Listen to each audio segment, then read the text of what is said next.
कभी लाइफ में ऐसा हुआ है कि तुमने कोई डिसीजन लिया हो और तुम्हें लगा हो ये तो बेस्ट चॉइस है, लेकिन कुछ महीनों बाद वही डिसीजन तुम्हें रिग्रेट दे गया और तुमने सोचा यार मैंने ऐसा क्यों किया।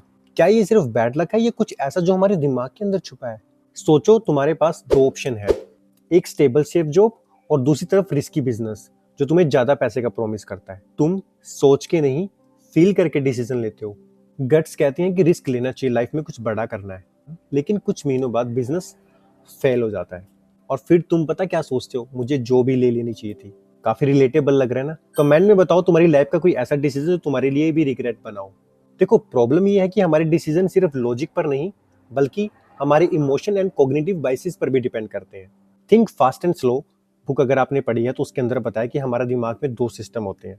एक सिस्टम होता है फास्ट एंड इमोशनल और दूसरा सिस्टम होता है लॉजिक एंड स्लो। ज्यादातर हम सिस्टम वन ही डिसाइड करते हैं, मतलब फास्ट और इमोशनल।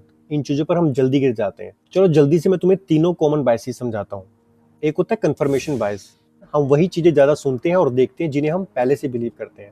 अगर तुम्हें लगता है कि ये डाइट बेस्ट है, अगर तुम्हें लगता है कि ये वीडियो बेस्ट है, तो तुम उसी तरीके से करने लग जाते हो क्योंकि तुमको वही वीडियोस प्रेज करेंगी जैसा तुम देख रहे हो, और जो भी उसके अगेंस्ट होगा तुम उसको इग्नोर कर दोगे। यानी कि हम ट्रुथ को नहीं, वैलिडेशंस को ढूंढते हैं। नेक्स्ट टाइम आप अपने बिलीफ से क्वेश्चन करना, ठीक है। नेक्स्ट है अवेलेबिलिटी क्यूरियोसिटी।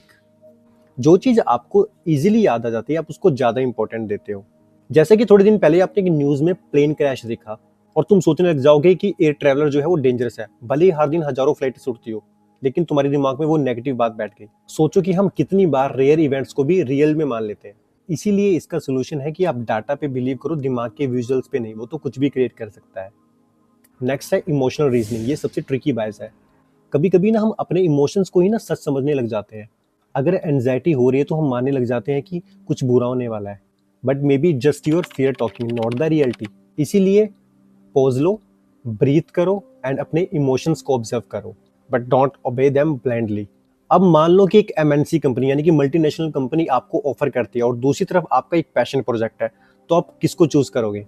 एक तरफ तो पेरेंट्स का प्रेशर, बेटा जल्दी से सेटल हो जाओ, और दूसरी तरफ आपका ड्रीम प्रोजेक्ट, थोड़ा रिस्की है लेकिन करना पड़ेगा लाइफ के लिए। कमेंट में बताओ जो भी है पैशन, तुम क्या चूज करोगे।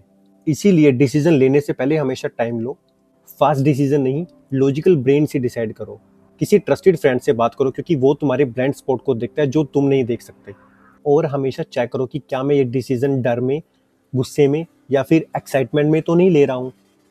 और सोचो कि ये डिसीजन तुम्हें 10 मिनट बाद या 10 महीने बाद या 10 साल बाद कहाँ लेकर जाएगा और कैसा फील कराएगा। लाइफ में हर गलत डिसीजन एक फेलियर नहीं होता, बल्कि वो एक मिरर है जो दिखाता है कि हम कैसे सोचते हैं। ओके, तो नेक्स्ट टाइम जब भी कोई बड़ी चॉइस करनी हो, फिर चाहे तुम्हारा पार्टनर हो या तुम्हारा ड्रीम प्रोजेक्ट हो या तुम्हारी लाइफ कैरियर की कोई भी बात हो, तो हमेशा रश मत करो, पॉज लो और उसके बाद डिसीजन लो। तो शेयर करो उस दोस्त को जो किसी डिसीजन में स्टक है, और कमेंट करके बताओ कि तुम्हारी लाइफ का बिगेस्ट डिसीजन क्या था और आज तुम उसको रिग्रेट कर रहे हो या नहीं।